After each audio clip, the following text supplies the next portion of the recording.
Hello, this is Myron with the Outpost RV. Today we're going to do a quick walkthrough with the 19RR Black Label. We're going to start with the awning. As far as awning goes, power awning, you'll run it out till you get the extra little about 10-12 inch flap hanging down, and that's where you want to stop with it. If you do keep running it, it will wrap it back up. If you use the extend side, it'll bring it on out. Fabric will come around the bottom of the tube and wrap it up again. So it is best to use retract to take it in and extend to bring it out. You can adjust your awning by grabbing right here on this model, pulling down on it. That'll tilt your awning. You can do that to either arm, doesn't matter which one. And then while we've got it in this position as well, I want you to be aware that it does have a manual override on it. If you lose power and can't get it, if you remove this cap right here, that'll allow you to manually run it in if you get the proper tools. And typically it is a 7/16 inch socket to run it in and out. I think we'll go to the inside and look at the inside from there.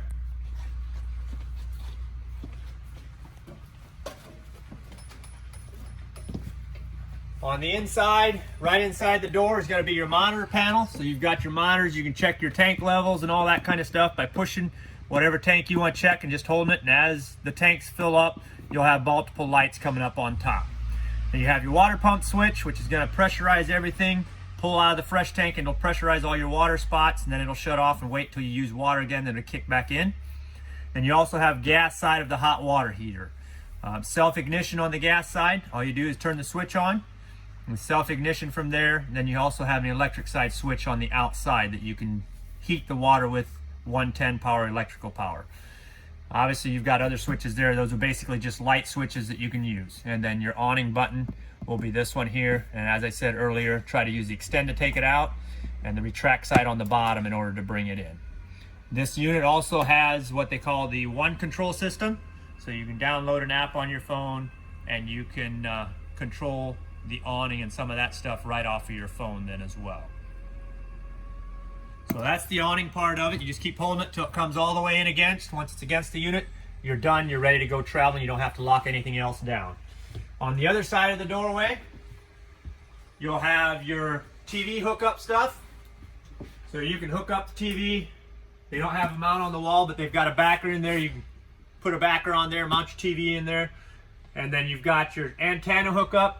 Green light is a booster indicator that it's turned on, and that it will help enhance the reception on that booster, on that antenna. You can turn that off. There's a little button right beside it. You can turn that light off by pushing the button. That turns the booster off, and then they have a cable hookup on the outside of the camper as well that you can use. If you get the campground that has cable, you just hook into there, turn the booster off on the top, and you should be good to go there. So that's that. You have the fire extinguisher down towards the bottom. And then you also have fume vents. You got one here. You also have one other one on the other side towards the front of the unit a little ways that you can open up if you want to. Moving on up above the kitchen area sink, you've got stereo. You'll have to turn it on. Then you'll have zone 1, zone 2. That will control inside or outside speakers for you. Center power button will also be a mute button for you if you want to mute the stereo for some reason. It is AM, FM, and then also Bluetooth. And then if you totally want to shut her down, you'll push and hold the power button until it shuts her off for you. So that's that. Microwave is just a standard microwave. Range hood, everything is standard, other than if you want to use the fan, you'll have to open up a vent on the outside to actually allow it to blow out. Otherwise, it'll kick it right back inside to you. Stovetop, you've got 3 burners on top. And you'll just simply select whichever burner you want. It'll be the 3 center knobs that'll control the 3 burners on top. So you select whichever one you want, and then you'll use the igniter and just turn it to the right, and every time it clicks, we'll put a spark to each burner for you as well. The oven itself, you will open up the door. There's going to be a pilot underneath the shelf all the way towards the back in the center there. You'll turn the knob till it shows the flame section of it. Hold it in. Then you can reach across again and you can use your igniter to ignite that pilot. Now you will have to get down and make sure the pilot is visually lit so that you know that it's on for sure. So that's one thing you'll have to do. And then you have the little blue button that's going to just turn on your accent lighting for the stove itself. Refrigerator. is a 12-volt refrigerator, so you don't have any buttons that you have to push, but you will open up the refrigerator door, and then you have your thermostat control inside.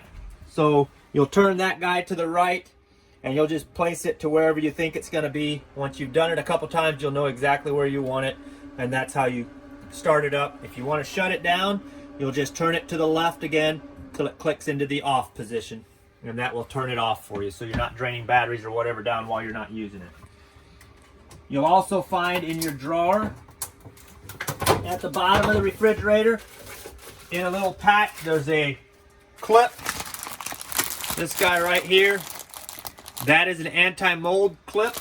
So you would open up the freezer door, and basically you're going to be extending the latch on out by clipping that guy into the latch part of it, and then that will keep the door ajar so that you can get some ventilation into it while you're not using the unit, so it doesn't get moldy on you. So that's the refrigerator. If we come on up through, you'll have another TV hookup just right by the bedroom area, and an antenna hookup on the top as well for you. As far as the bedroom area goes, one thing I want to make sure you're aware of, you have your storage underneath the bed. If you want to, you can access that by lifting the piece of plywood. And then you will also find there's a little hole towards the back of it. That's going to have your winterization bypass for the hot water heater. There's two valves there. If you can see the little handle parts there, right now the position they're in is for bypassing the water heater. When you want to fill the water heater, you'll actually take the handles and they'll be facing towards the hot water heater itself. So that's where you'll go to access those guys. Like I said, right now they are in the bypass mode for bypassing the water heater for winterization.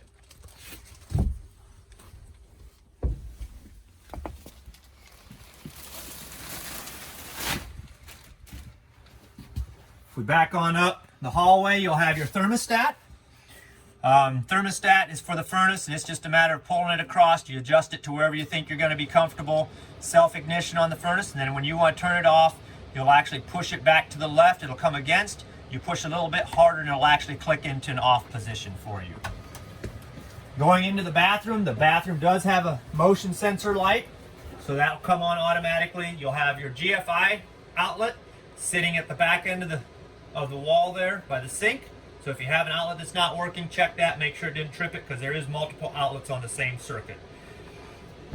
Toilet is controlled with a foot pedal. On the right hand side and halfway down, we'll actually bring water in all the way. We'll actually open it up and drop it down into the tank for you. And then you notice I have the vanity door open. There's a reason for that. Down at the bottom, you'll take the cover panel off. You'll find your water pump sitting down in there. And there's also a valve on that. That is also for winterization. So if you reach in, you'll find a hose with a cap on the end of it. You can take that cap off and stick it in a gallon jug of RV antifreeze, and then flip your valve down here, and then you can turn your water pump on. You've got the bypass for the hot water heater, and you can pump antifreeze through the system without putting anything in the hot water heater. You just open each faucet, hot and cold side, till you get that RV antifreeze through it. The other thing that I want to mention while we're in here is up on the top shelf area, all the way back in the corner, and I probably can't get it to show up on my picture here, but there's what they call a black pop-up valve back there. It's for the black tank flush.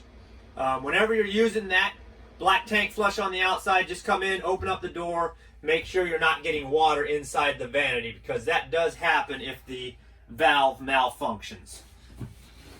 I think that's the restroom area up on top. I did not mention you do have an exhaust fan all the way up on top as well. It's all manual, so you have to crank the lid up and then turn it on manually in order to use that. And then if we go on around the camper here, just before you get up in the hallway for the bathroom, down towards the base, you'll find that you've got your breakers and fuses, and the converter is also right in with all that stuff down underneath. So that's where all your power stuff is at. You also have a battery disconnect on the other side. So that's what that is. Right now it's connected. If you want to disconnect it, we'll twist it, pull it out, and that'll disconnect all the batteries, so you're not draining your battery down while you're not if you're not using the camper. Then you also have solar panel information here, battery information stuff, and then you also have the LP carbon monoxide detector sitting down there on the bottom. Go up on the ceiling again, you'll find your AC, and the AC is all controlled right here on the AC itself. You'll have your thermostat, and then the other knob will tell you exactly what's going on. You have a low fan, and you have a high fan, all that kind of stuff, and that tells you just turn that knob to whatever you need it to be for what you're doing. I think that's all on the inside. I think we'll go back to the outside again and walk around the outside and explain some things out there. All right. On the outside, you're going to find your doors on a friction hinge. So wherever you put that door, it's going to take at least a 20-mile-an-hour wind to move it. So you open that where you want it, leave it there. In order to put your steps away, you'll have to open the door all the way. And then your steps will just simply fold up and flip inside, lock in place. And if you want to travel, you just close the door over the top of it and you're good to go. So if you want to adjust the steps, you pull them out, your ground's not level or whatever, you need to do adjustments. If you pop the pins out, one on either leg, you'll have multiple holes. You can slide those legs in and out and adjust it. While you're doing that, once you're done, you put it down, make sure that your black part of the step is all the way down right on the threshold so that the door still closes for you properly. Then you also have your pet latch on the outside. You'll also find you have the power stabilizer jacks. So those there, you'll open up the bottom, you'll have a switch up inside. And these guys are designed simply to stabilize the unit. They're not designed to level it. So if you need to level, you need to put something where your tires are going to be at, back up on them, pull up on them. Because the way these guys operate is one leg may come down and hit the ground first, and then the other one will come down and hit while the other one just waits. And once they're both on something solid, you'll get equal pressure on both sides of the camper for you. So that's how those guys work. That'll be the front and the rear for you on your camper. Grab handle, you just pick it up, flip it across, and obviously go across the door when you're traveling is what we recommend on that. As far as your patio system goes, once the ramp's out, you will have your patio system slides up, slides in, and then you'll have the pins at the base. You remove the top pin, front and rear legs, and then it'll allow you to lay it down. You stick your pins back through the leg, making sure they don't fly all over for you while you're traveling. In the back, there is also a camera prep right below the bright light up on top. And that camera prep is simply a wire laying in there. Your Furrion brand, you would take your cover plate off, mount your camera in after you've got it plugged in, and then you have to make sure you turn your running lights on, or that camera will not get any power and be able to work for you. So you do have to turn the running lights on in order for that to work. You do have manual override on your stabilizer jacks as well, and that's going to be on this side here on the driver's side, and you have a handle in the front storage compartment that would fit over that, and then you can manually crank those up and down if you happen to lose power while you're camping or something. Your fresh water drain is going to be down underneath between the wheels, right behind the shackle there. If you can get a view of that, it's just a handle to pull out is all it is, so very simple to use that. Basically close the handle when you're filling it, open it whenever you want to drain that fresh tank out, and you're done with it. If we back up just a little bit, I did mention to Fail that you have a sewer hose carrier as well. So that's where your sewer hose carrier goes, since you don't have a 4-inch bumper for it, would be right there. And then you have your power source right here, which is very simple. And we come on up front, we have a light here. That light is controlled on the inside, on the panel inside the door there. And then you have your black tank flush. This is something if you use, earlier I mentioned you want to go inside, check inside your vanity, making sure you're not getting water inside of it. But it is a good idea to use it. And when you do use it, make sure you have the gray valve closed, your black valve open, so it doesn't backfeed if something happens to get plugged while you're using that. And you also have your outside shower, very simple. You also have city water connection to where you bring your hose up, hook it up. We do recommend a pressure regulator on that one. If you don't have one, I would recommend getting one so that your pressure doesn't go too high, because that is going to pressurize your camper for you right there. If If you want to use a fresh tank, you'll take the cap off on beside that, stick a hose in there, and just fill that fresh tank up. And then once you're done, you'd have to go back and drain it out if you didn't use it all. Then down below that, you will have your dump station, and you'll have your black handle for the black tank, and you'll have your gray handle for your gray tank. Here again, if you go to a campground, you have a full hookup, we recommend that you leave the black tank closed until you're done camping or the tank is full.